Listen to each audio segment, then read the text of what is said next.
Hello friends, welcome to our channel study for law, जिसमें आज हम विधि शास्त्र जूरिस्प्रूडेंस सेकंड का 7वां क्वेश्चन पढ़ेंगे। इससे पहले हम 6 क्वेश्चन पढ़ चुके हैं। आज ये हमारा 7वां क्वेश्चन है।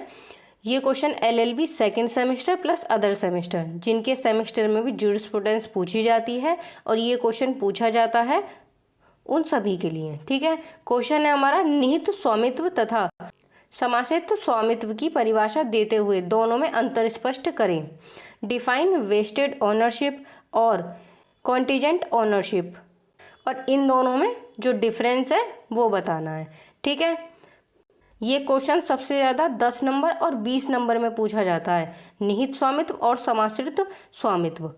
और वेरी शॉर्ट में अलग अलग से ही पूछ लेते हैं, जैसे कि समाश्रित स्वामित्व बताइए और निहित स्वामित्व बताइए कि क्या होता है। वेस्टेड ओनरशिप और कॉन्टिजेंट ओनरशिप, जो हमने कॉन्ट्रैक्ट पढ़ा था, कॉन्ट्रैक्ट में हमने समाश्रित कॉन्ट्रैक्ट पढ़े थे, समाश्रित संविदाएं। कॉन्टिजेंट कॉन्ट्रैक्ट पढ़े थे जो किस चीज़ पे निर्भर थे, कुछ करने या ना करने पर। ऐसे संविदाएं, ऐसे कॉन्ट्रैक्ट जो कुछ करने या ना करने पर निर्भर होते थे, उन्हें हम कॉन्टिजेंट कॉन्ट्रैक्ट कहते हैं। ये पढ़ा था हमने कॉन्ट्रैक्ट में। और ऐसे ही है इसमें समाश्रित स्वामित्व में, कि ऐसी ओनरशिप जो किसी शर्त पे, किसी कंडीशन पे निर्भर करती है, उसे कहते हैं कॉन्टिजेंट ओनरशिप। ठीक है, पढ़ते हैं अपना क्वेश्चन।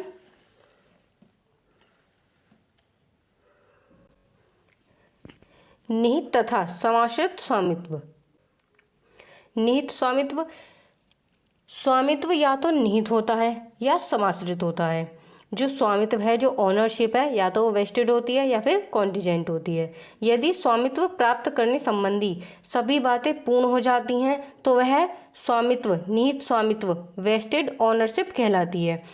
अगर किसी ओनरशिप में कोई भी कंडीशन कंप्लीट हो जाती है, यानी कि पूरी हो जाती है, तो उसे कहते हैं हम वेस्टेड ओनरशिप। और जिनमें कुछ कंडीशन रहती हैं कि वो ओनरशिप आपको कुछ कंडीशन कंप्लीट करने के बाद मिलेंगी, उन्हें कहते हैं कॉन्टिजेंट ओनरशिप। ठीक है, उदाहरण के लिए,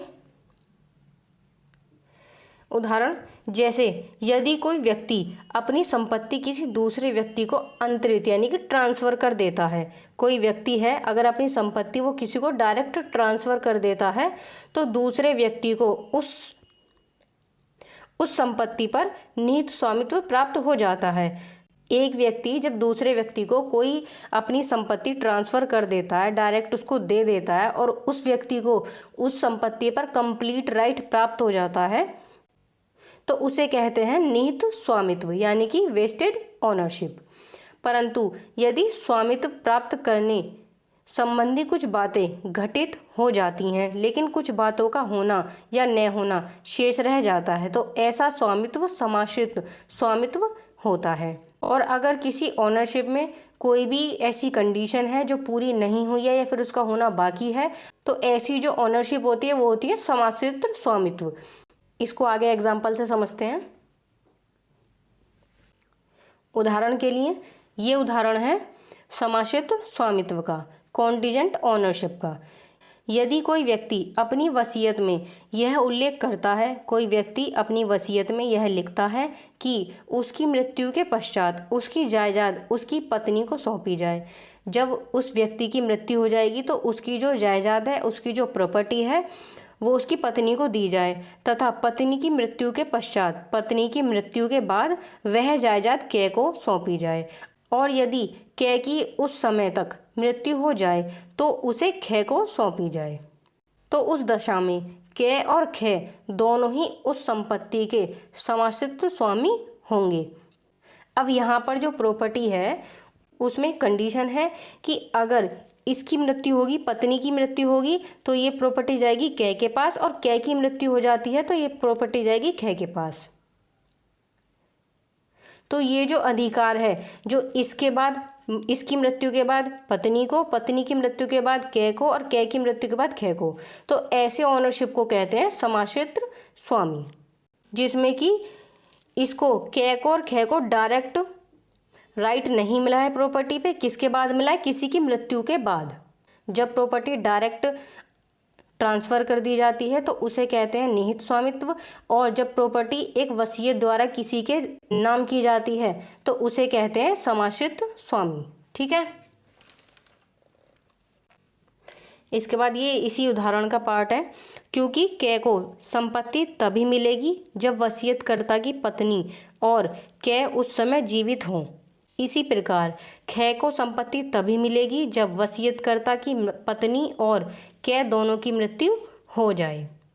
तो इसमें एक कंडीशन है, एक प्रोसेस है कि जो वसीयत करता है उसकी पत्नी की मृत्यु होती है तो ये जो संपत्ति है वो कै को दी जाएगी, और जब कै की मृत्यु हो जाती है तो ये संपत्ति दी जाएगी कै को। ठीक है।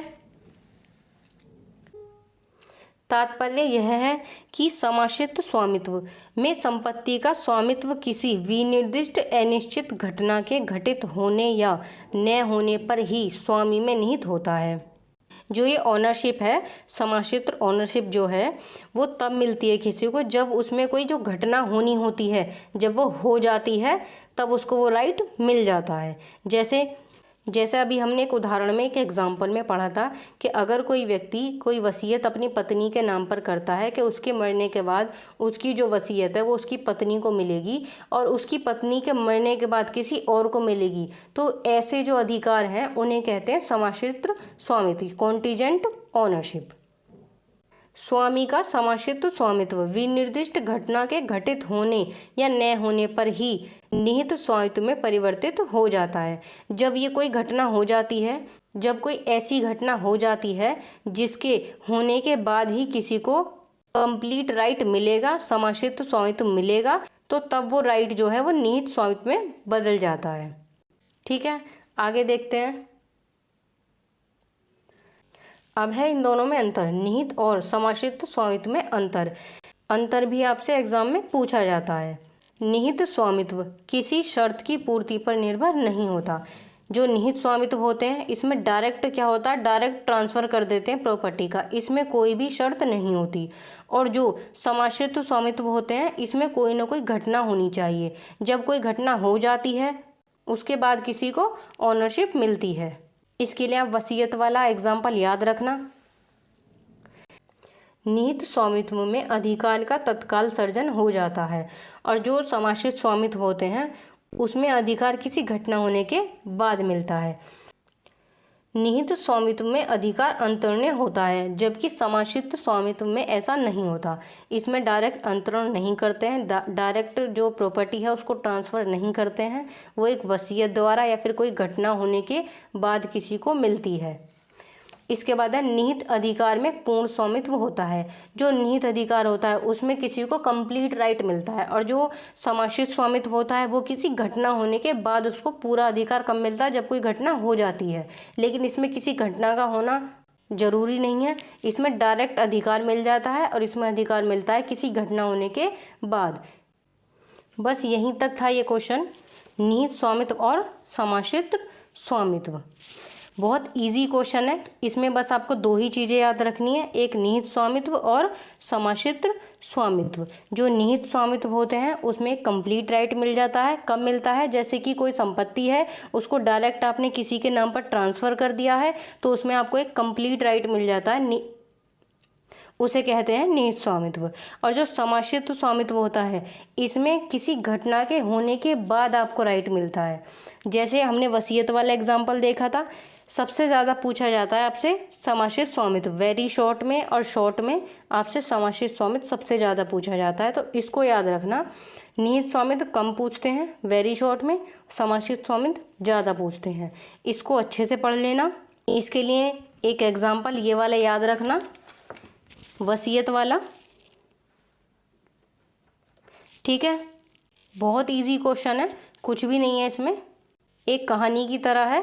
बस आपको जो स्वामित्व हैं, जो ऑनरशिप है निहित वाली, वेस्टेड वाली, और जो कॉन्टीजेंट है वो समझनी है। और जो कॉन्टीजेंट ऑनरशिप है, हमने कॉन्ट्रैक्ट में, मैंने आपको बताया कि हमने कॉन्ट्रैक्ट में कॉन्टीजेंट कॉन्ट्रैक्ट पढ़े थे जो किसी घटना के होने या ना होने पर निर्भर करते हैं, जिसमें हमने एग्जाम्पल पढ़ा था शिप वाला कि एक ए व्यक्ति है वो बी से एक शर्त लगाता है कि अगर ये शिप वापस आती है तो वो उसको 1000 रुपये देगा, अगर वो शिप वापस नहीं आती है तो वो नहीं देगा। इस तरह के हमने एग्जाम्पल पढ़े थे कॉन्ट्रैक्ट में। ऐसे ही जो ये कॉन्टीजेंट ऑनरशिप है ये होती है।